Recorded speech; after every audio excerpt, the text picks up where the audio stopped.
नमस्कार, आप देखना शुरू कर चुके हैं कैपिटल टीवी बिहार का खास कार्यक्रम रूबरू। और रूबरू में आज हम चलेंगे सिवान की रणभूमि में, जहां पर जबरदस्त मारकाट हो रही है।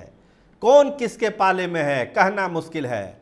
और जब से हैना साहब का चुनाव प्रचार सभा पर पहुंचा है, उसके बाद चुनाव को लेकर वहां तरह तरह की बातें की जा रही है। तो क्या होने वाला है सिवान में, इस पर बातचीत करने के लिए हमारे साथ हैं वरिष्ठ पत्रकार सरफराज आलम साहब। उनसे हम जानेंगे कि सिवान में होने क्या वाला है। तो आपका बहुत स्वागत है कैपिटल टीवी बिहार पर सरफराज भाई। जी सरोज जी, बहुत बहुत धन्यवाद आपका। बताइए। सिवान को लेकर कहा जा रहा है कि वहां कुछ एक अलग हवा बह रही है। पूरे बिहार में जो चुनाव हुआ आमने सामने का, पूर्णिया को छोड़कर, एक सिवान की धरती पर कहा जा रहा है कि निर्दलीय का मामला आगे बढ़ रहा है, हैना साहब का मामला आगे बढ़ रहा है। क्या लगता है, मामला आमने सामने का है या फिर त्रिकोणात्मक संघर्ष सिवान में होने जा रहा है? देखिए सरोज जी, आपको बता दें कि जिस तरह से पूरे देश में इंडिया बनाम एनडीए की लड़ाई चल रही है, वही जी सिवान में बिल्कुल विपरीत देखा जा रहा है। सिवान में जब से शहाबुद्दीन पत्नी, तो सिवान के पूर्व सांसद थे डॉक्टर मोहम्मद शहाबुद्दीन, उनके जब पत्नी ने ऐलान किया कि मुझे निर्दलीय उम्मीदवार के रूप में चुनावी मैदान में खड़ा होना है, तब जी से लेकर लगातार ये कहा जा सका कि हेना साहब लड़ाई में बनी हुई है और लड़ाई में वो फाइट दे रही है। जो भी उनके विरोधी हैं, चाहे वो एनडीए से हो या महागठबंधन से, फाइट देते हुए दिख रही है। तो सरफराज भाई, तो क्या लगता है कि हैना साहब चुनाव को त्रिकोणात्मक बना रही है, चुनाव के मुकाबले में कड़ा मुकाबला दे रही है एनडीए और महागठबंधन के प्रत्याशी को? बिल्कुल सरोज जी, आपको बता दें कि जिस तरह से हम लोग लगातार ग्राउंड पे जा रहे हैं और खबरें जो निकल के आ रही है, क्योंकि सबसे बड़ी बात है कि जब उन्होंने निर्दलीय उम्मीदवार के रूप में चुनाव लड़ने का ऐलान किया, तब से जो फॉरवर्ड समाज के लोग, राजपूत भूमिया जाति के जो वोटर हैं, उनके पक्ष में गोलबंद होते हुए दिख रहा है। माइनॉरिटी का पूरा समर्थन उनको प्राप्त है। ऐसे में कहा यह जा रहा है कि हेना साहब हर तरीके से देखा जाए तो लड़ाई में है। यानी जो लोग भी चुनाव में लड़ाई लड़ेंगे, लड़ाई में लड़ेंगे, तो ये कहना साफ है कि यहाँ पे भले ही मुकाबला त्रिकोणीय हो जाए, लेकिन हेना साहब लड़ाई में रहेंगे। ये बताइए सरफराज भाई कि जैसा कि आपने कहा कि जो अपर कास्ट हिंदू वोटर है या हिंदू वोटरों की बड़ी संख्या वो हैना साहब के साथ कनेक्ट हो रही है, तो ये जो परिवर्तन हुआ है इस बार, ऐसा क्यों हुआ कि जो हिंदू वोटर है, खासकर समन वोटर, वो हैना साहब को सपोर्ट कर रहा है, उसको बैकअप कर रहा है? देखिए, इसमें दो तीन फैक्टर है जो काम कर रहा है। हम आपको बता दें कि इसके पहले जब चुनाव हुआ था 2009, 2014 और 2019 में, तब हेना करती थी और शहाबुद्दीन साहब तब हयात में हुआ करते थे। तो यहाँ की जो लड़ाई होती थी सरोज जी, एक तो जी एंटी शहाबुद्दीन और हो जाता था, और दूसरा हो जाता था हिंदू मुस्लिम यहाँ पर।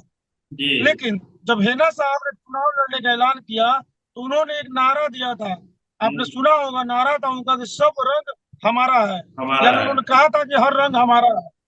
दूसरा फैक्टर ये है कि अब शहाबुद्दीन साहब तो रहे नहीं दुनिया में, तो कहीं ना जी कहीं शहाबुद्दीन साहब को भूल के अब लोग विकास की तरफ आगे बढ़ना चाहते हैं। और तीसरे फैक्टर की बात की जाए तो जनता काफी नाराज है। यानी जनता जो हम लोग रिपोर्टिंग करने जाते हैं, तो ग्राउंड पे जनता का साफ तौर पे कहना है कि जो विकास शहाबुद्दीन साहब ने कराए थे, वो विकास बिल्कुल रुक चुका है। यानी 15 सालों में जो विकास होने चाहिए थे, वे विकास नहीं हुए हैं। तो ये भी एक फैक्टर काम कर रहा है। लोगों की जो उम्मीद है वो हेना साहब से बड़ी है, और यही वजह है कि लोग धीरे धीरे हेना साहब को लेकर गोलबंद होता हुआ दिख रहे हैं। सरफराज भाई, पटना में ये भी चर्चा है कि कविता सिंह का टिकट कटा है, उसके बाद कविता सिंह के समर्थक भी हैना साहब के साथ आ गए हैं। बहुत लोग, उनके खास लोग उनके साथ चुनाव प्रचार में भी है। इस ये कितनी सच्चाई है इस बात में? बिल्कुल, देखिए आपको बता दें, खास लोगों की जहां तक बात हो, तो अजय सिंह जब चुनाव लड़ रहे थे, तो उनके साथ एक बंटी सिंह आपने सुना होगा, जिनको जी अजय सिंह का हनुमान कहा जाता है। यानी जी वे आज भी कहते हैं कि मैं अजय सिंह के लिए अपनी जान दे सकता हूँ। लेकिन जी चुनाव से मात्र 4 दिन पहले, यानी परसों, बंटी सिंह ने हेना साहब का दामन थाम लिया है और हेना साहब के साथ कदम से कदम मिलाकर चल रहा है। हालांकि वो एक तरफ ये कह रहे हैं कि अजय सिंह के लिए मैं आज भी जान देने को तैयार हूँ, लेकिन राजनीतिक रूप से मैं कभी समझौता नहीं कर सकता हूँ। जिसको जदयू से उम्मीदवार बनाया गया है, उसको अगर मैं वोट दिलवा देता हूँ या वोट देता हूँ तो कहीं ना कहीं मुझे आने वाली पीढ़ी को जवाब देना पड़ेगा। इस तरह की बातें बंटी जी कर रहे हैं, तो कहीं ना कहीं ये बात में सच्चाई है कि जी जदयू कविता सिंह के रूप में अब जुड़ने लगे हैं। एक बात और बता दे सरोज जी, जी अजय सिंह के जो अपने भाई है विजय सिंह का नाम है, जी विजय सिंह भी हेना साहब के समर्थन में आ चुके हैं, खुलकर लगातार बोल रहे हैं, कल ही प्रेस वार्ता में भी बोल रहा था उन्होंने।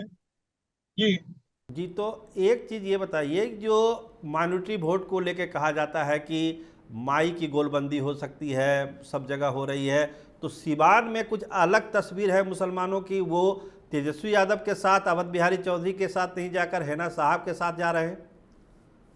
नहीं नहीं सरोज जी, सीवान में भले ही आप बिहार में माई समीकरण की बात कर ले, लेकिन जी सीवान में माई समीकरण कहीं से भी काम करता हुआ नहीं दिख रहा है। कारण है कि अवध बिहारी चौधरी राजद से चुनाव लड़ रहा है, हेना साहब निर्दलीय रूप में चुनाव लड़ रही है, तो यहाँ पे माई समीकरण जो है पूरी तरह टूटा है।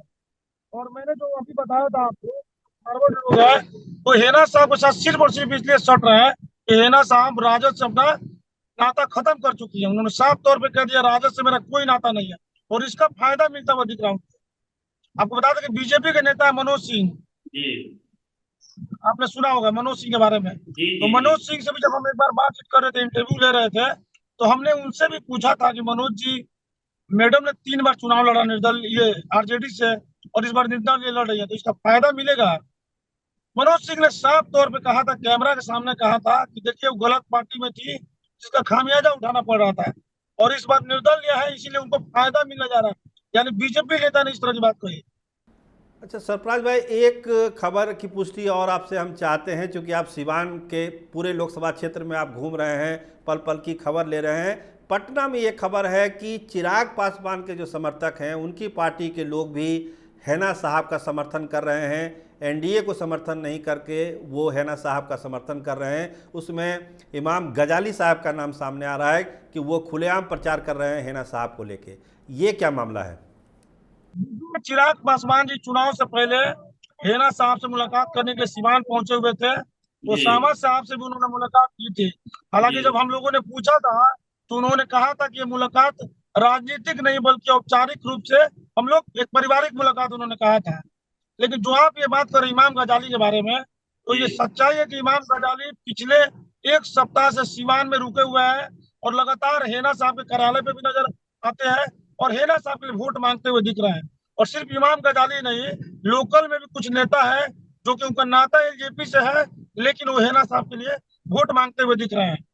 यानी चलिए सभी दल के लोग जी जी ये एक बड़ी बात खबर बता रहे हैं आप कि सिवान में कहीं ना कहीं से एनडीए गठबंधन टूटता हुआ नजर आ रहा है, और लोजपा के लोग हैना साहब का समर्थन कर रहे हैं। और कविता सिंह के बारे में, उनके समर्थकों के बारे में तो आप बताया। हमारे साथ सरफराज भाई आप जुड़े, आपका बहुत बहुत शुक्रिया। तो धन्यवाद। ये थे हमारे साथ सरफराज आलम साहब, सिवान की अपडेट जानकारी दे रहे थे। साफ कह रहे हैं कि किसी का भी मुकाबला अगर सिवान में होगा तो वो हैना साहब से ही होगा।